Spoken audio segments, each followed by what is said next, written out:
Est-ce que vous pouvez présenter maintenant la structure Miss Récup et Recycle dans un premier temps? Alors l'association Miss Récup et Recycle existe depuis mars 2017 en tant qu'association. En fait, notre but est de recycler le vêtement. Donc, les gens nous donnent des vêtements que nous allons revendre dans la boutique à petit prix.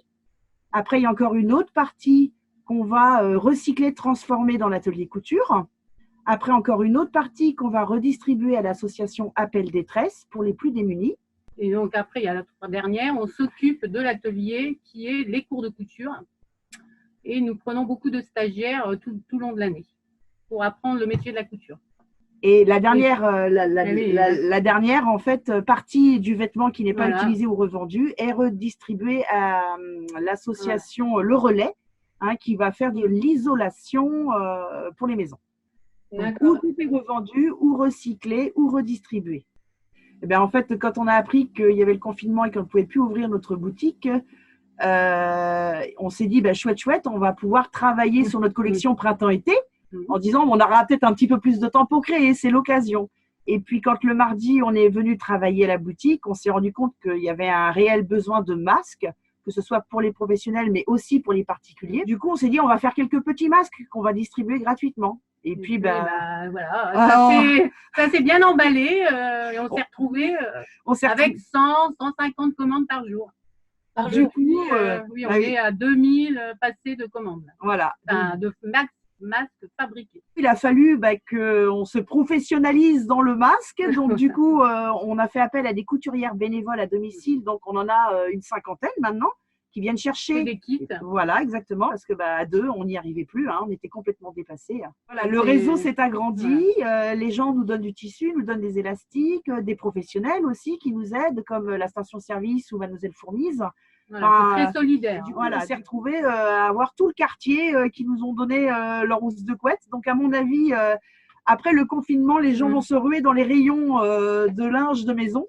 Parce que on se retrouve avec tous les draps et toutes les housses de couette du particulier et c'est très sympa parce qu'ils ont été vraiment très généreux. Ouais. Les gens aussi nous ont apporté beaucoup de filtres à café et puis des élastiques. À cette période, c'est de l'or, l'élastique. C'est une denrée rare. Voilà, ça coûte plus cher qu'un billet de banque. Donc, du coup, le filtre à café, c'est votre secret pour que le masque soit efficace, parce qu'on entend beaucoup de polémiques sur les masques artisanaux qui fonctionnent plus ou moins. Qu'est-ce que vous répondez à ça? J'ai fouillé sur Internet, j'ai trouvé ce masque qui est le masque de Grenoble, le CHU de Grenoble. Et après, j'ai cherché comment l'améliorer parce qu'il y a beaucoup de gens qui n'étaient pas contents qu'il y ait une couture au milieu. Donc, du coup, j'ai trouvé un article sur un ingénieur textile qui expliquait les différences des textiles pour la protection et puis pour la peau, pour la respiration. Il s'est avéré que le coton était ce qui était le plus important à utiliser parce que c'était pas allergène et que c'était lavable. Voilà, lavable à 60 degrés, exactement. Et puis, pourquoi le filtre à café? Parce que c'est un bon filtre naturel qui n'a pas de produits chimiques dedans. C'est sûr qu'on ne pourra pas dire que ça nous protège à 100%.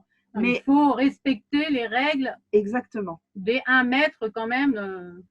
Mais pour un postillon, pour se protéger de l'autre, c'est quand même un bon geste barrière. Et certains médecins sont tout à fait d'accord avec nous.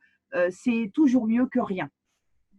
Alors, on a monté depuis hier une cagnotte Litchi sur Internet pour que les gens nous fassent des dons pour pouvoir continuer notre activité par la suite. Voilà, parce que évidemment, comme l'argent ne rentre pas et qu'on est une petite association, on paye toujours nos charges.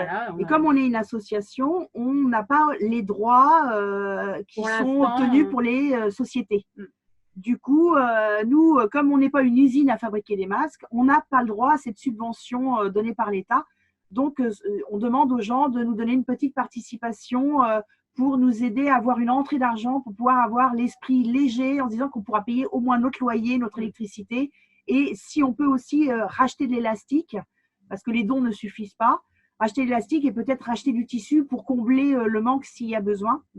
Après, ce n'est pas une obligation non plus, parce que les masques, on les fait gratuitement, on les distribue gratuitement. On compte bien après, une fois que le déconfinement et qu'on aura la possibilité de se réunir vraiment, on va tous se réunir, se faire une méga fiesta avec toutes les couturières. Voilà, et aussi mettre un petit mot sur Facebook pour remercier tout le monde et surtout pour féliciter les couturières. Ouais.